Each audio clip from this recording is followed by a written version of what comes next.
أعوذ بالله من الشيطان الرجيم.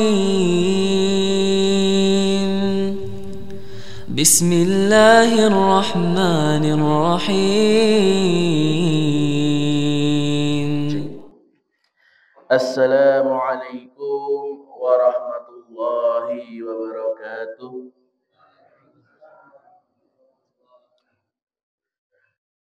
Alhamdulillah, innalhamdulillah nahmaduhu wa nasta'inuhu wa nastaghfiruh wa na'udzu billahi min sururi anfusina wa min sayyiati a'malina.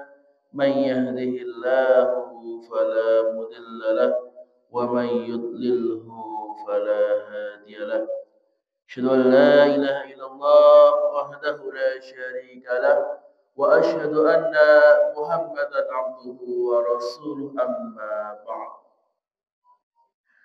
Alhamdulillah, segala puji marilah kita panjatkan kehadirat Allah Subhanahu wa taala yang telah memberikan kepada kita nikmat yang tidak terhingga jumlahnya, yang tidak bisa kita hitung berapa banyaknya, sehingga pada pagi hari ini kita masih diperkenankan untuk menjalankan sholat subuh berjamaah tanpa suatu halangan apapun.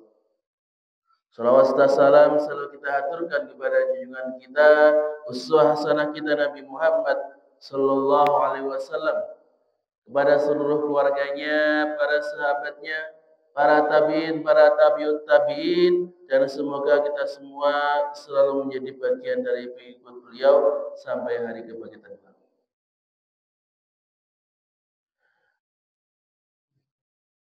Bapak-bapak, ibu-ibu rahimani wa rahimakumullah.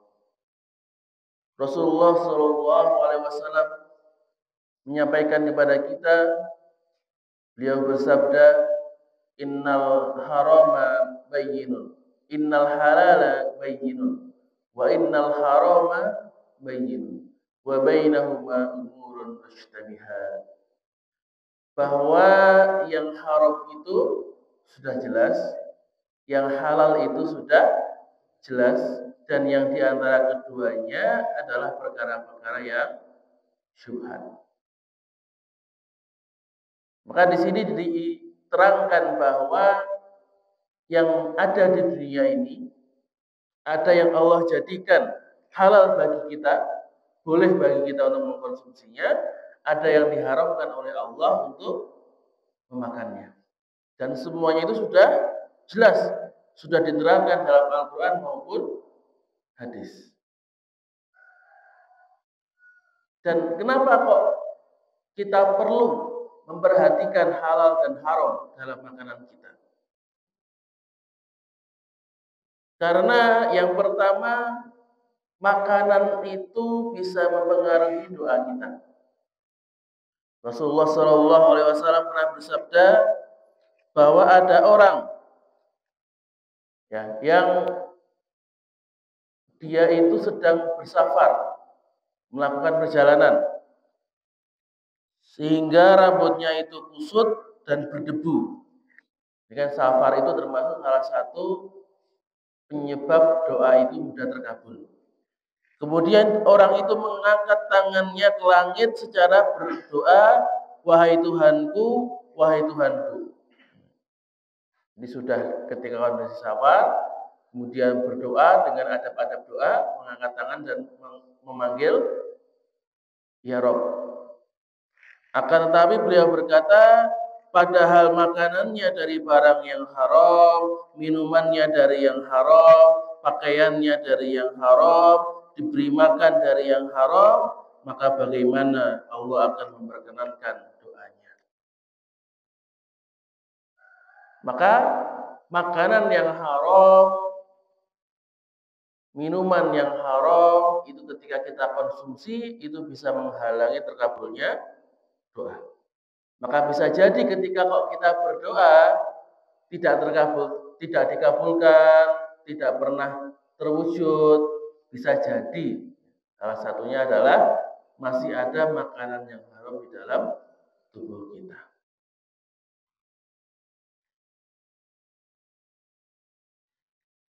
Kemudian yang kedua, bahwa makanan yang halal itu akan mewariskan amalan yang soleh. Allah berfirman dalam surat Al-Mu'minun ayat 51. Ya ayyuhar rasul kulu min thayyibati wa'malu shaliha inni bima ta'maluna alim. Wahai para rasul, makanlah dari makanan-makanan yang thayyib dan kerjakanlah amal yang soleh. Maka salah satu orang itu bisa mudah beribadah, gampang sholat, gampang ngaji, gampang membaca Quran.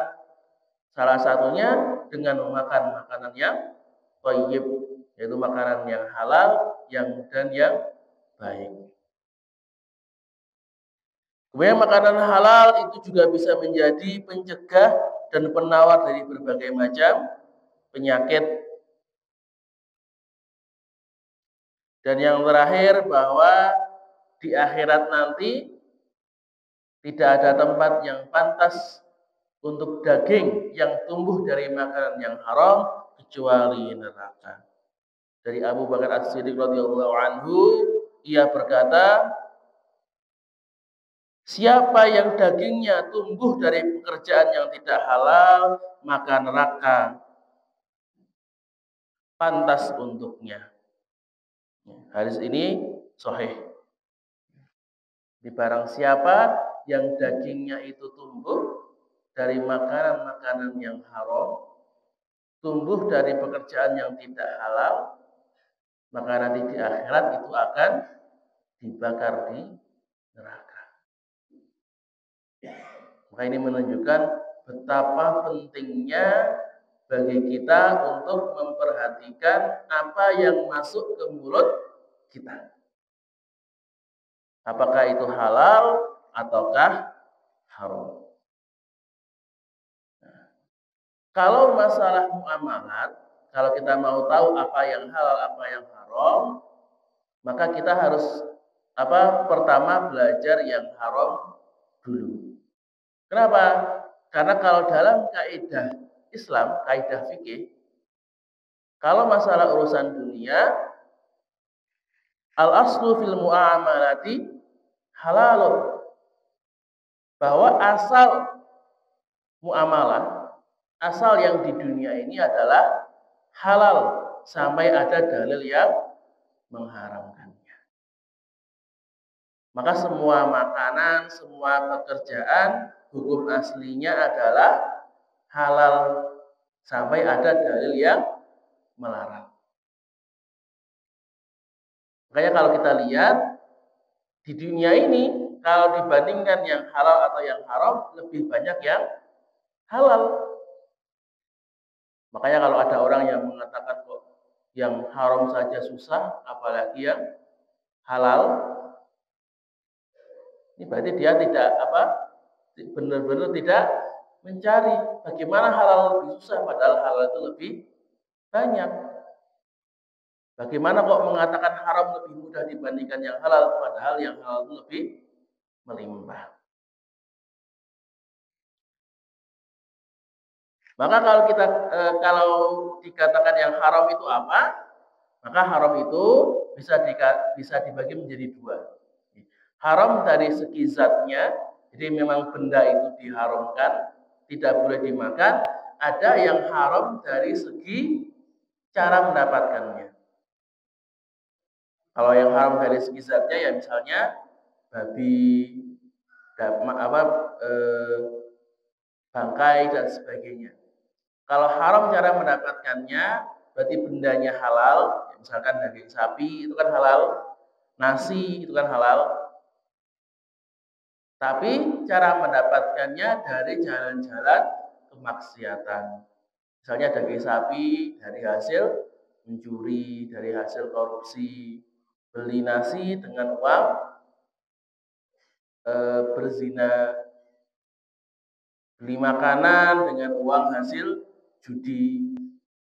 Ini barangnya halal, tapi karena dibeli dengan uang dari pekerjaan yang haram, maka bendanya menjadi haram. Maka insya Allah pada kesempatan hari ini kita akan sedikit membahas mengenai makanan yang haram secara zatnya, yang memang bendanya itu diharamkan untuk dikonsumsi. Maka di sini kita fokus kepada hewan-hewan yang diharamkan atau tidak boleh dimakan. Karena kalau tumbuhan itu insya Allah semuanya halal ya. Tumbuhan itu tidak ada yang diharamkan kecuali tumbuhan-tumbuhan yang membahayakan. Saya tumbuhan yang beracun, ya kayak jamur-jamur itu kan sering beracun ya, yang memang membuat berbahaya untuk dikonsumsi, itu tidak boleh. Tapi selainnya itu semuanya boleh. Nah, kalau hewan itu banyak ada yang halal, ada yang haram. Maka apa saja hewan yang diharamkan di dalam Islam?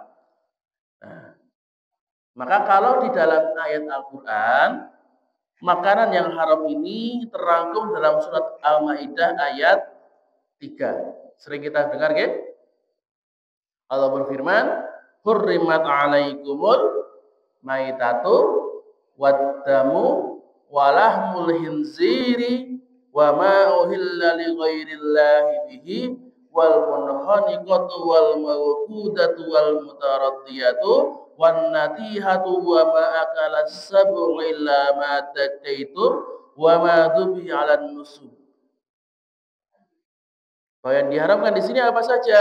Yaitu bangkai, darah babi, bangkai, darah, daging babi, hewan yang disembelih atas nama selain Allah, yang tercekik, yang terpukul, yang jatuh, yang ditanduk, diterkam binatang buas, kecuali yang sempat kamu menyembelihnya dan diharamkan bagimu yang disembelih untuk berhala. Maka yang pertama adalah al-maitah, yaitu bangkai. Apa itu bangkai? Bangkai itu adalah hewan yang mati bukan karena disembelih. Ya, penyebabnya apa saja? Ya tadi yang di akhir ayat ya. Al-munkhaniqatu wal mawqudatu wal mutaraddiyatu wa ma akalas sab'u. Hewan yang mati karena tercekik itu berarti karena kehabisan nafas, karena tenggelam, atau karena dicekik dengan tangan atau dengan tali, itu jadi bangkai. Atau hewan al-mawqudatu, yaitu hewan yang mati karena dipukul dengan tongkat. Dipukul dengan tongkat berarti atau ditabrak, kelindes, ya. Jadi karena tertekan gitu ya. Atau al-mutaraddiyatu, hewan yang mati karena jatuh dari tempat tinggi. Itu juga jadi bangkai. Wa ma akalas sab'u wan natihatu, hewan yang mati karena ditanduk. Ya, jadi misalkan ada sing tanding kambing atau tanding ayam sehingga hewannya mati, atau wa ma akalas sab'u, atau hewan yang diterkam binatang buas. Maka semua itu adalah bangkai, tidak boleh dimakan.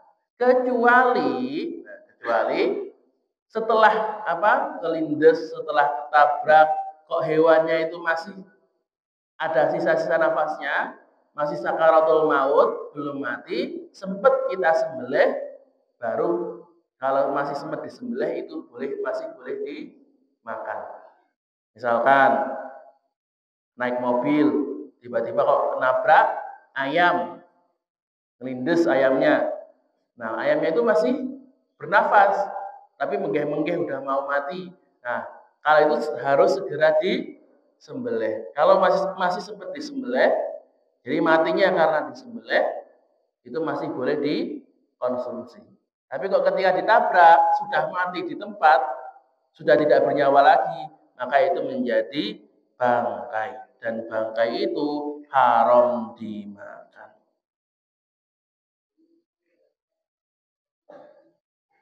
Kecuali ada dua bangkai yang boleh untuk dimakan, yaitu apa? Ikan dan belalang. Ikan itu berarti ya semua binatang laut, ya baik paus, hiu, ular laut, kuda laut, dan semua yang di laut itu boleh dimakan bangkainya. Dan belalang, belalang itu ya belalang, jangkrik, yang semacamnya.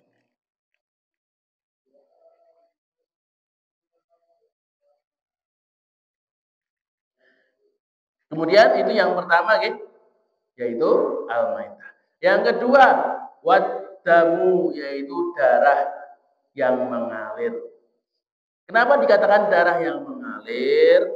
Karena yang diharamkan itu adalah darah yang memang sengaja ditampung untuk dimakan. Mungkin kita terheran-heran heran gitu ya Pak. Kok darah memang bisa dimakan? Bisa Pak. Banyak kan di restoran-restoran daerah Cina, Jepang, itu ada menu yang dari darah. Jadi darah itu dibekukan, nah kemudian setelah beku terus dimasak. Ya jadinya tampilannya itu kayak hati jadinya Pak. Persis kayak hati, rasanya sama kayak hati. Nah seperti ini boleh nggak? Seperti tidak boleh. Untuk tujuan apapun, bahkan untuk pengobatan itu juga tidak boleh. Nah, kecuali darah yang masih menempel di daging. Nah kalau itu masih dimaafkan. Misalkan kita kan nyembelih sapi, itu kan dagingnya masih kadang-kadang masih ada sisa-sisa darahnya, di jeroannya itu kan juga masih ada sisa darahnya. Maka kalau sisa-sisa seperti itu kemudian kok ikut kemakan, maka tidak masalah. Karena kan hanya sedikit masih bisa dimaafkan. Yang nggak boleh kalau sengaja ditampung kemudian dimasak. Kemudian yang ketiga, walahmul khinzir, dan daging babi. Maka kalau babi itu jelas, semua produk babi itu tidak boleh dikonsumsi. Ya baik itu bulunya, dagingnya, lemaknya, kotorannya, itu semua tidak boleh digunakan.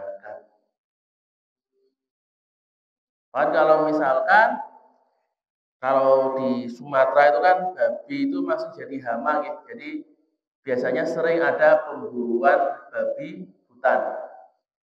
Itu diburu supaya tidak merusak sawah. Maka hasil buruan babi ini ya tetap tidak boleh dimakan, harus dikubur, tidak boleh dimanfaatkan sama sekali. Yang keempat, wa ma uhilla li ghairillahi bihi, yaitu hewan yang disembelih atas nama selain Allah. Jadi kalau hewan yang disembelih yang boleh dimakan ketika disembelih oleh orang-orang muslim atau ahli kitab. Kita tidak boleh memakan hasil sembelihan orang musyrik. Karena orang musyrik itu ketika menyembelih dia tidak menyebut nama Allah. Ini kalau yang musyrik mutlak, orang musyrik, orang Majusi, orang Hindu, orang Buddha yang menyembah banyak dewa-dewa, maka kalau seperti itu mutlak tidak boleh dimakan. Jelas. Maka misalnya kok sing daging-daging buat sesajenan di Borobudur atau di Prambanan yang buat acara-acara keagamaan seperti itu tidak boleh dimakan.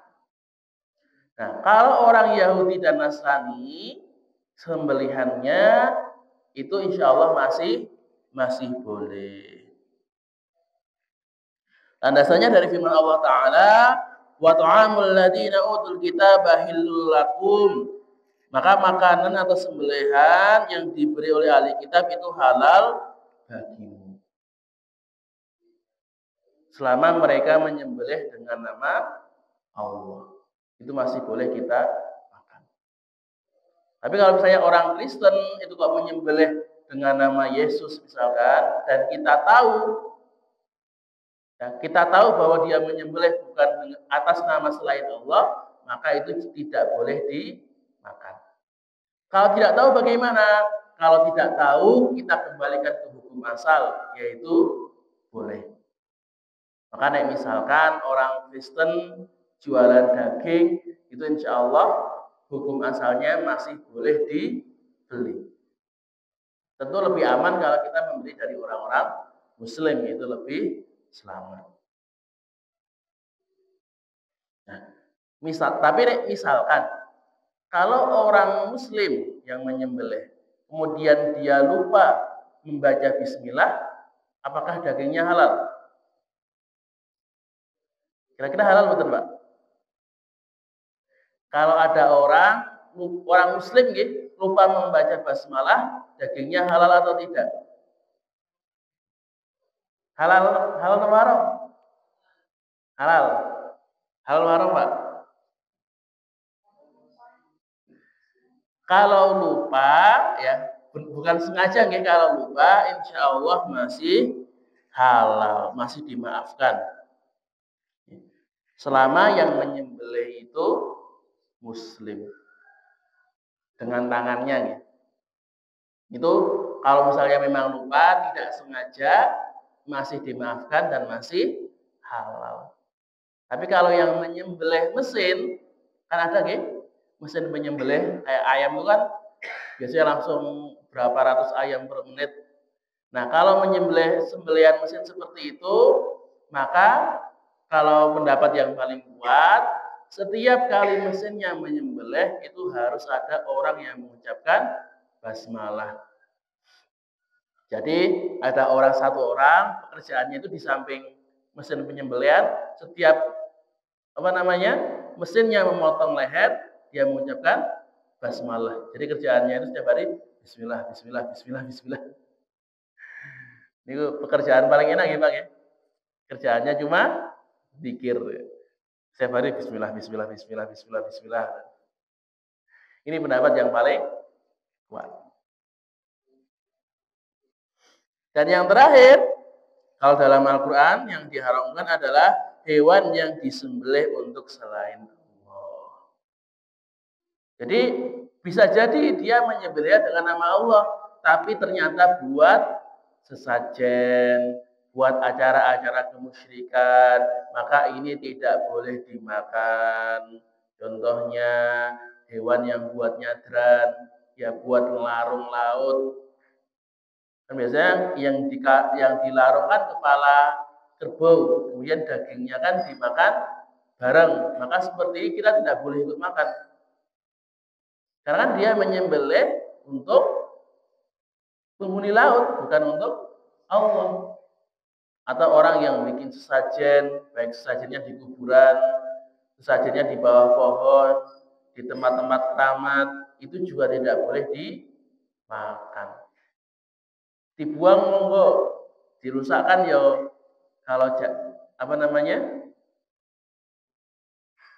membawa akibat yang baik ya monggo, tapi tidak boleh dikonsumsi. Jelas itu. Apapun yang disembelih bukan untuk Allah Ta'ala. Nah, itu yang diharamkan di dalam Al-Quran. Ada 5 nih Bapak Ibu ya. Al-maitah, bangkai, wadamu, yaitu darah yang mengalir, walahmul khinzir, daging babi, wa ma uhilla li ghairillahi bihi, daging atau hewan yang disembelih bukan atas nama Allah, dan yang terakhir wa ma dubiya 'alan nusub, dan hewan yang disembelih untuk berhala. Nah, ini 5 ini yang diharamkan di dalam Al-Quran. Kemudian di dalam hadis sendiri Rasulullah juga menyebutkan beberapa hewan yang tidak boleh dimakan. Yang pertama adalah keledai. Dari Ja'far radhiyallahu anhu, Nabi sallallahu alaihi wasallam ia berkata, ketika perang Khaybar, Rasulullah melarang makan daging keledai dan membolehkan makan daging kuda. Jadi kalau keledai itu tidak boleh, haram. Sedangkan kalau kuda masih halal. Tapi tentang Indonesia kata saya keledai betul ya. Mungkin di beberapa tempat ada, tapi di Jawa kayaknya sudah tidak ada. Ataupun kalaupun ada jarang sekali. Mungkin kalau di daerah Arab itu kan banyak. Arab, gurun-gurun itu banyak keledai. Padang rumput gitu, ya, itu banyak.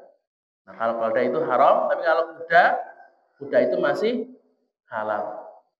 Makanya misalkan bapak-bapak dokar yang punya dokar, kemudian kudanya sudah tua, sudah tidak bisa narik, itu disembelih, dimakan masih boleh. Kemudian yang kedua adalah binatang buas yang bertaring dan setiap burung yang bercakar. Jadi yang diharamkan adalah Rasulullah SAW bersabda, yaitu melarang memakan setiap binatang buas yang bertaring dan setiap jenis burung yang mempunyai kuku untuk mencengkram. Jadi setiap binatang yang makan daging, berarti yang bertaring itu berarti yang makan daging itu haram. Berarti apa? Contohnya ya singa, kucing, anjing, macan, monyet kan juga bertaring ya. Monyet itu haram. Kemudian serigala, maka binatang-binatang seperti itu tidak boleh dimakan. Contoh lain misalkan gajah ini kok haram Pak? Karena taring, tanduknya itu adalah taring. Walaupun mungkin makannya bukan daging, tapi kan tetap ada taringnya. Badak itu juga, tanduknya itu juga taring. Kuda Nil, jelas kuda Nil kan taringnya itu kan tajam sekali, kan kelihatan sekali itu kan taringnya. Nah, ketika hewan-hewan yang taringnya itu kelihatan tajamnya, kelihatan tumbuhnya, itu haram untuk dimakan. Atau burung yang mempunyai kuku untuk mencengkram, ya maksudnya burung yang kakinya itu memang didesain untuk menangkap mangsa. Ya contohnya elang, raja wali, burung hantu itu juga tidak boleh. Kan yang burung-burung yang memang makanannya itu hewan-hewan. Itu tidak boleh.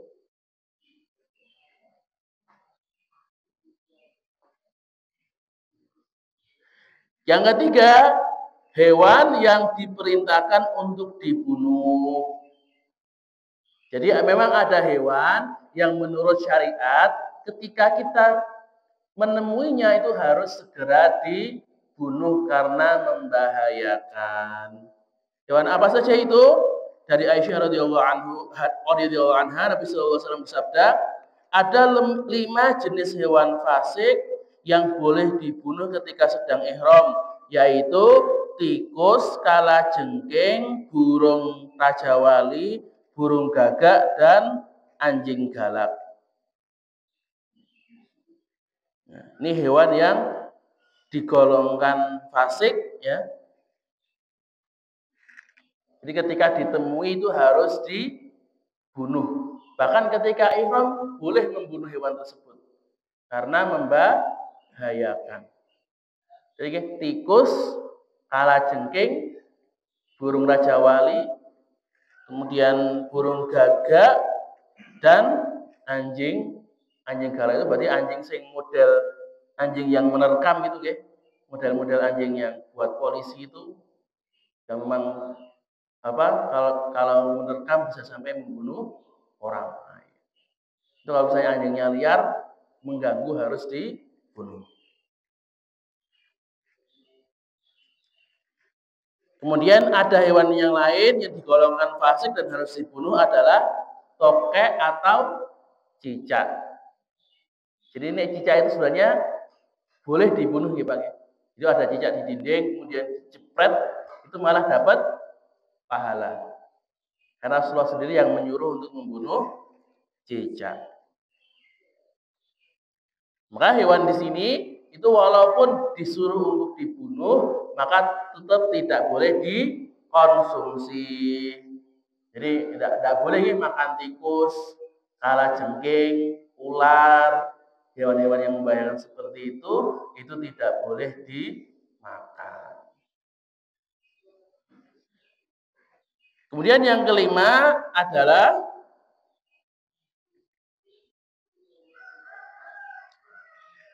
hewan yang dilarang untuk dibunuh. Kalau tadi hewan yang diperintahkan untuk dibunuh, sekarang hewan yang dilarang untuk dibunuh. Jadi dibunuh saja tidak boleh, apalagi dimakan. Tentu jauh lebih tidak boleh lagi. Jadi ini hewan ini, kalau hewannya itu tidak mengganggu, hewannya tidak merusak kehidupan kita, merusak barang-barang kita atau merusak lingkungan kita, maka tidak boleh dibunuh. Dan apa saja itu? Maka Ibnu Abbas dia berkata, Nabi SAW melarang membunuh 4 binatang yang tidak boleh dibunuh, yaitu semut, lebah, burung hudhud dan burung surot.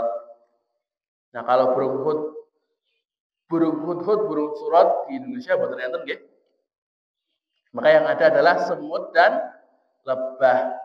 Maka enggak boleh Pak ya, membunuh semut, membunuh lebah itu tidak boleh. Kecuali kalau memang mengganggu. Misalkan semut itu ada di makanan, itu enggak apa-apa. Atau semut merayap di lemari, itu boleh. Ya enggak boleh kok. Misalnya semut itu di kebun dalam hutan, kemudian kita datang karena kita iseng-iseng nggak ada kebutuhan kemudian dibunuh, nah itu nggak boleh. Lebah juga sama. Mungkin kalau misalkan lebahnya itu kok di rumah mengganggu, membahayakan, ya monggo dibunuh tidak apa-apa. Tapi ini misalkan di hutan mau ngambil madunya, itu kalau bisa jangan dibunuh. Bukan parang ya membunuh. Karena termasuk hewan yang tidak boleh dibunuh.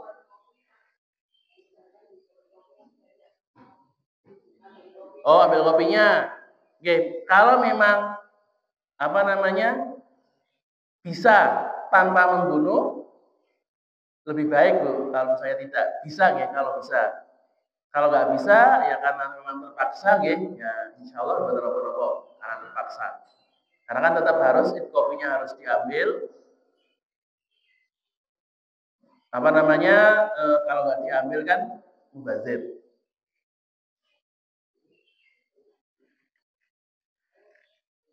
Kemudian hewan yang tidak boleh dibunuh juga itu adalah katak. Dari Abdurrahman bin Utsman ia berkata, ada seorang telah menanyakan kepada Nabi mengenai katak, apakah boleh dijadikan obat. Kemudian Nabi SAW telah melarang untuk membunuh katak. Jadi katak, kodok semacamnya itu diharamkan untuk dimakan, itu bukan karena hidup di dua alam gitu. Itu haramnya karena memang disebutkan secara lafaz bahwa kata itu haram.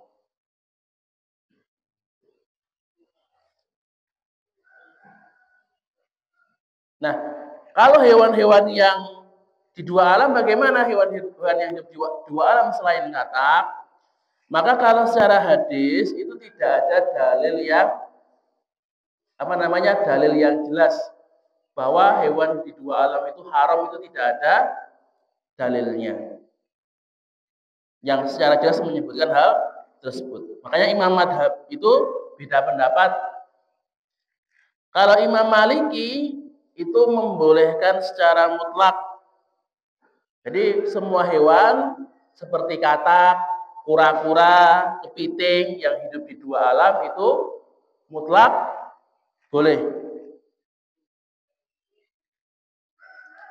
Kalau Imam Syafi'i itu semuanya boleh kecuali katak. Karena kan katak tadi disebutkan Rasulullah. Katak itu yang tidak boleh dimakan. Kalau kepiting, buaya, burung air itu halal. Kalau Hambali itu hewan yang hidup di dua alam itu tidak halal kecuali dengan jalan disembelih. Jadi kayak buaya, kura-kura itu boleh dimakan tapi harus disembelih terlebih dahulu. Kecuali kalau memang yang tidak ada darahnya seperti kepiting. Dan kalau ulama Hanafi mengatakan hewan yang hidup di dua alam itu tidak halal sama sekali. Nah, kalau Hanafi itu yang paling keras. Kalau Hanafi itu haram secara mutlak. Maka dalil mana yang paling kuat? Maka kalau jumhur ulama mengatakan kalau binatang yang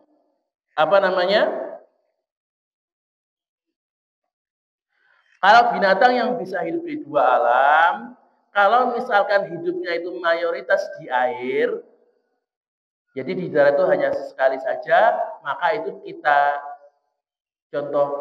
anggap sebagai hewan laut. Jadi kalau hewan laut itu boleh dimakan asal dengan jalan disembelih. Misalkan seperti anjing laut, terus singa laut, itu kan bisa hidup di dua alam ya. Pinguin, walrus. Nah, semacam itu boleh dimakan tapi harus disembelih terlebih dahulu. Kecuali jika hewan itu tidak memiliki darah. Tidak memiliki darah itu ya kayak kepiting. Kepiting itu kan gimana caranya beli kepiting kan berdasarkan kita nggih.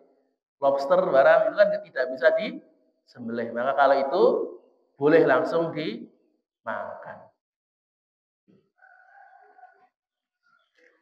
Dan kalau hewan air yang lain yang mutlak hidup di dalam air, yang memang hidupnya itu hanya bisa di air, tidak bisa naik ke darat, maka kalau ini itu hukumnya halal secara mutlak.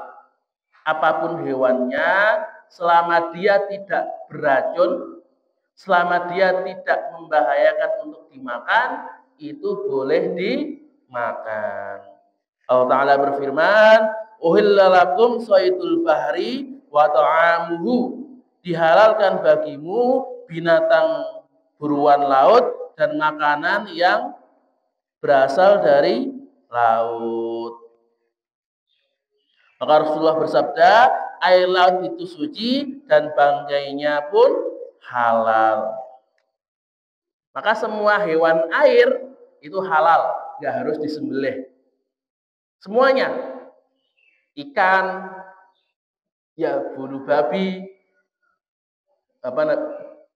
ular laut, timun laut, siput laut, itu semuanya halal.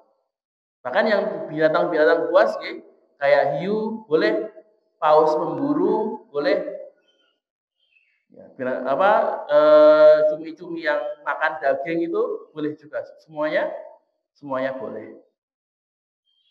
Bahkan kalau terdampar di laut, terdampar karena mati, kemudian terdampar di pantai, itu juga masih boleh. Kan ada misalnya paus, itu terdampar, Terus kemudian dagingnya kita ambil, selama belum busuk nggak apa-apa. Selama dagingnya masih seger, kemudian kita potong untuk makan, itu masih boleh. Tapi ini biasanya ikan itu cepat busuknya, guys. Biasanya berapa paling? Sehari saja sudah busuk. Maka kalau saya nemu ikan harus segera segera dirawat itu. Ikan terdampar itu kan diambil langsung disimpan.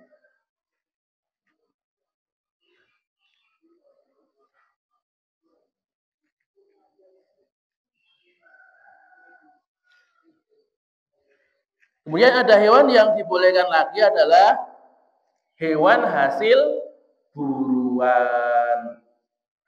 Ya, Allah Ta'ala berfirman dalam surah Al-Maidah di ayat 4 bahwa kita itu boleh memakan hasil binatang buruan.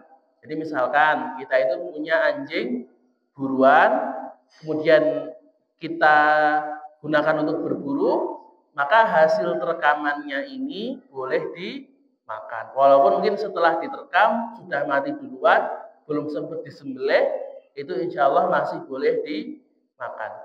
Syaratnya ketika kita melepas anjingnya harus dengan menyebut nama Allah. Jadi bismillah dilepaskan, kemudian kok diterkam, itu dagingnya masih halal. Ini juga menunjukkan bahwa sebenarnya itu kalau memelihara anjing itu boleh tapi hanya untuk berburu. Dan kalau memelihara anjing itu tidak boleh masuk rumah. Makanya bukan barang ya sing memelihara anjing, kemudian anjingnya itu tidur di rumah, liurnya kemana-mana. Berarti kan semua rumah jadi najis dan malaikat tidak akan masuk. Kalau memang punya anjing, ya mau punya anjing selama untuk berburu masih boleh, tapi ditaruh di luar, diikat ya, jangan sampai berkeliaran bebas. Karena kan dibiarkan bebas, najisnya itu kemana-mana. Jamaah rahimani wa rahimakumullah, itulah beberapa hewan-hewan yang diharamkan untuk dikonsumsi. Kalau di Al-Quran tadi ada bangkai, darah, babi, kemudian hewan yang disembelih bukan dengan nama Allah, dan hewan-hewan yang disembelih untuk berhala. Kemudian di dalam hadis yang haram ada keledai. Kalau kuda itu boleh nggih. Kuda itu ya berarti turunannya kuda kayak zebra, jerapah itu juga boleh. Kemudian hewan buas yang bertaring seperti singa, macan, anjing, kucing itu haram. Kemudian burung yang bercakar, burung yang makan daging seperti elang, burung hantu, raja wali dan semacamnya. Ada hewan-hewan yang tidak boleh dibunuh, hewan-hewan yang harus dibunuh, yaitu tikus, kalajengking, kemudian burung raja wali, burung gagak dan anjing galak. Kemudian ada tokek dan cicak. Ada hewan yang tidak boleh dibunuh, yaitu semut, lebah, burung hudhud, burung surot, dan katak. Itu yang diharamkan. Maka selain itu, insya Allah itu halal. Maka kalau kita misalnya ada hewan-hewan yang baru, coba kita lihat masuk kategori yang tadi enggak. Misalnya hewan-hewan yang ada di kita itu, komodo, biawak misalkan ya. Biawak itu termasuk keledai jelas bukan. Termasuk binatang buas yang bertaring enggak? Ya, biawak makan daging betul sih, Pak. Makan daging nggih. Nah, berarti dia makan daging berarti termasuk binatang buas, maka tidak boleh. Nah, tapi ada yang mengatakan, wah, biawak itu boleh. Kan Rasulullah pernah ketika Khalid makan dobdob, makan kadal gurun, kemudian Rasulullah membiarkan. Nah, tapi kan ini kadal gurun, bukan biawa, beda ya. Karena kan di sini hanya dikhususkan yang kadal itu yang boleh dimakan khusus kadal gurun saja. Kalau kadal-kadal yang lainnya, ya kayak tadi biawa, komodo, atau kadal biasa, karena mereka itu makan daging, ya tetap tidak boleh dimakan. Karena Rasulullah hanya membolehkan, mendiamkan ketika memakan kadal gurun. Dan itu kan jenis spesies yang berbeda ya Bang. Hewan yang berbeda. Tidak boleh kemudian mengkiaskan untuk hewan-hewan yang lainnya. Kemudian apalagi misalkan kelelawar. Kelelawar tuh boleh atau tidak? Oke. Berhubungan kelelawar masih ada satu ya. Belum tak sebutkan. Ada satu lagi yaitu hewan yang menjijikkan. Nah, itu juga. Maaf, tadi kelewatan. Hewan yang menjijikkan itu juga tidak boleh dimakan. Contohnya apa yang menjijikkan? Menjijikkan atau memakan makanan yang najis. Contohnya ya bekicot, ya, ataupun belatung misalkan. Kan jijik sekali gitu. Nah, menjijikkan itu kategorinya apa? Nah, kalau menjijikkan itu pakai dasar urf, yaitu kebiasaan masyarakat. Di masyarakat itu kalau makan ini jijik atau tidak. Jadi beda, makanya beda masyarakat, beda hukumnya gitu. Karena kadang ada di sini itu jijik, di tempat lain biasa. Kayak misalnya apa gitu? Tauco yang tahu busuk itu. Mungkin ada sebagian orang yang mengatakan itu enak, tapi ada yang mengatakan itu menjijikkan. Untuk tahu bosok kalau dimakan atau tempe bosok. Kan sebagian orang seneng gitu makanan yang enak, tapi sebagian orang ada yang bilang itu jijik. Maka kalau seperti ini kita lihat kebiasaan masyarakat. Kalau kok masyarakatnya banyak yang mengkonsumsi, maka insya Allah itu masih diperbolehkan. Tapi kalau di masyarakat itu kok itu dikatakan sebagai sesuatu yang menjijikkan, maka lebih baik ditinggalkan. Ataupun hewan yang memakan makanan najis, misalkan yang makan tai. Makanya kalau lele itu, kalau tubuhnya itu kok makan dengan makanan-makanan yang kotor, itu sebenarnya tidak boleh. Sampai dibersihkan terlebih dahulu. Jadi sampai kotorannya keluar semua, yang najis keluar semua, itu baru boleh dimakan. Nah, kalau misalnya kok lelenya itu dari tempat-tempat yang najis, kemudian langsung dikonsumsi, itu tidak boleh. Karena di dalamnya masih ada kotorannya. Jamaah rahimani wa rahimakumullah, mungkin cukup sekian yang bisa saya sampaikan. Maka mohon ini beberapa makanan yang haram yang harus kita perhatikan supaya nanti ketika kita milih-milih makanan kita harus tahu mana yang boleh dimakan, mana yang tidak boleh. Moga sebelumnya. Nah, serangga. Kalau untuk serangga, kalau ulama mengatakan kalau serangga yang sejenis belalang itu masih boleh. Ya, belalang, jangkrik. Nah, kalau misalnya kayak laron, kupu-kupu, kemudian apa lagi? Laron ya biasanya gitu. Nah, kalau itu masih perdebatan. Ada yang bilang boleh, ada yang bilang tidak boleh. Karena kan laron sama belalang kan beda jauh gitu. Tidak mirip. Nah, tapi yang membolehkan itu mengatakan kalau belalang itu sebenarnya maksudnya semua serangga. Ayo Allahu a'lam. Kalau Muhammadiyah sendiri itu sepertinya lebih condong ke tidak boleh kalau laron. Mending yang kalau belalang itu masih boleh, tapi kalau yang laron semacamnya itu karena beda bentuknya dengan belalang, tidak bisa dikatakan sebagai belalang. Maka tidak mending tidak memakannya, lebih baik. Oh, ada lagi? Apa? Hewan semut.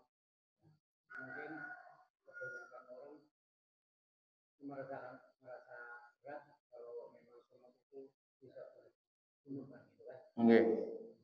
Karena kebanyakan semut itu kadang-kadang apa ya di tanaman ya pokoknya di tanaman itu bisa aja kan disemprot biar semutnya mati kan gitu. Nah terus kebanyakan itu kadang-kadang itu ya di pohon kopi mau metik kopinya banyak semutnya kadang-kadang disemprot itu pasti mati semutnya. Kalau itu kalau rangkang itu sama semut kan rang-rang itu yang semut rang-rang. Itu kan sama semut.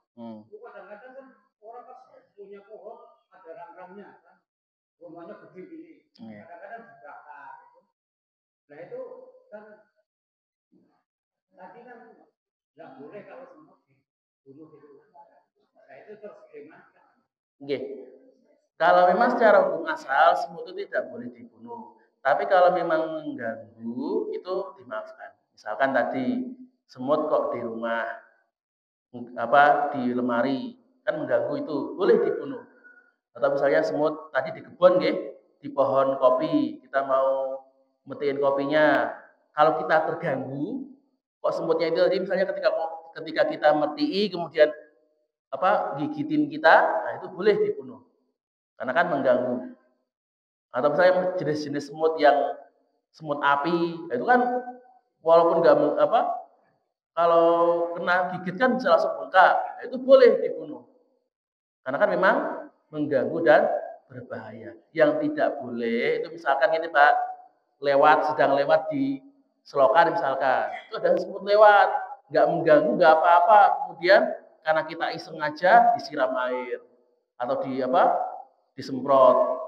Padahal nggak mengganggu kita, nggak mengganggu siapapun. Nah itu yang tidak boleh. Misalkan atau lebah misalkan ini lebah di rumah kan itu kan bahaya. Dibunuh tidak apa-apa. Biasanya kan dicelup minyak atau kan mabuk mati, nggak apa-apa. Yang nggak boleh misalkan tadi dalam hutan lebahnya nggak mengganggu yang lain, bukan di tempat kita nyari kayu, bukan di tempat kita nanam kopi. Istilahnya di pohon-pohon yang di pohon yang tidak digunakan ya, kemudian iseng-iseng kemudian dilempar batu, itu nggak boleh. Ya. Jadi kalau selama tidak mengganggu, nah itu tidak boleh. Tapi begitu mengganggu, memang mengganggu kebutuhan kita, itu masih dimaafkan insya Allah. Jadi misalnya tadi kan ketika metik kopi kok mengganggu, betul apa? Disemprot. Kalau misalnya kok semutnya itu malah memakan buah kita, memakan tanaman kita, ya disemprot. Karena kan berarti kan itu hitungannya mengganggu. Ya, berarti kan mengganggunya bagaimana? Ya monggo masing-masing kan setiap orang beda-beda. Mungkin ada orang yang nggak apa silakan semut makan aja. Buahnya masih banyak. Ya itu juga nggak apa-apa. Kan masing-masing orang beda. Tapi kalau dia merasa terganggu kemudian dibunuh itu masih dimaafkan. Betul ya Pak ya? Jadi di sini itu kok larangannya tidak sifatnya mutlak. Kan dalam kondisi apapun nggak boleh, betul. Ada pengecualiannya. Jadi kalau misalnya memang dia mengganggu, monggo dibunuh. Jadi misalkan semutnya kok masuk ke makanan kita, semutnya itu kok menggigit kita, dibunuh tidak apa-apa. Tapi tentu membunuh itu adalah yang terakhir, Kalau misalnya bisa dengan yang tidak dibunuh, tentu lebih baik. Yo gimana diusir? Diusir apa pakai kalau misalnya makanan kan jangan langsung disapu dulu. Kalau sapu kan belum tentu mati. Nah, itu kan tentu lebih baik. Betul ya, Pak? Kalau lalat? Mau, ribet? Nalar itu laler. Kalau laler boleh Pak. Laler itu tidak ada larangan untuk tidak dibunuh ya. Dibunuh silahkan. Tentu ini, kalau kita membunuh, tentu jangan membunuh itu yang membunuh sembarangan. Maksudnya itu kalau membunuh jangan iseng-iseng aja. Jadi misalnya karena nggak ada kerjaan, ada laler, nggak ngapa-ngapain lalernya, kita penet gitu ya. Nyamuk juga sama ya. Sebenarnya nyamuk itu yang dibunuh ketika sudah mengganggu. Kalau tidak mengganggu itu jangan dibunuh. Gimana? Pelekat. Oh, pelekat laler. Nggih, kalau memang pelekatnya itu karena lalernya itu mengganggu, jadi misalkan makanan itu nggih. Kan kalau laler itu ada itu sering suaranya mengganggu, terus kotorannya di mana-mana, ya nggak apa-apa. Silahkan, boleh-boleh saja. Nggih, boten napa-napa. Kan ya kan tetap tidak bisa langsung mati. Saya mau menangkap langsung mati kan juga susah. Perangkap-perangkap tidak apa-apa. Dari ibu, ngomongin misalnya ada penasaran hewan itu halal atau haram. Nah, bagi hewan-hewan yang baru-baru gitu. Nah, nek mau ditanyakan, monggo bisa ditanyakan. Nek misalnya sekarang belum ada, pertemuan ke depan ada pertanyaan tentang halal haram. Nek bisa saya jawab. Nek misalnya tidak bisa, nanti coba tak carikan referensinya. Ya, ini karena sudah lewat syuruk, aku qouli hada ya. Jika ada salah kata, maka datanya dari diri saya sendiri, saya mohon maaf sebesar-besarnya. Dan jika ada kebenaran, maka datanya dari Allah Subhanahu wa taala, dan semoga kebenaran itu bisa kita terapkan dalam kehidupan kita sehari-hari. La taqwalidah wa inaya, nun wal qawmi wa yasun wasabiqul khairat, subhana rabbika rabbil izzati amma yasifun, wa salamun alal mursalin walhamdulillahi rabbil alamin. Assalamu alaikum warahmatullahi wabarakatuh. سبحان ربك رب العزة عما يصفون وسلام على المرسلين والحمد لله رب العالمين صدق الله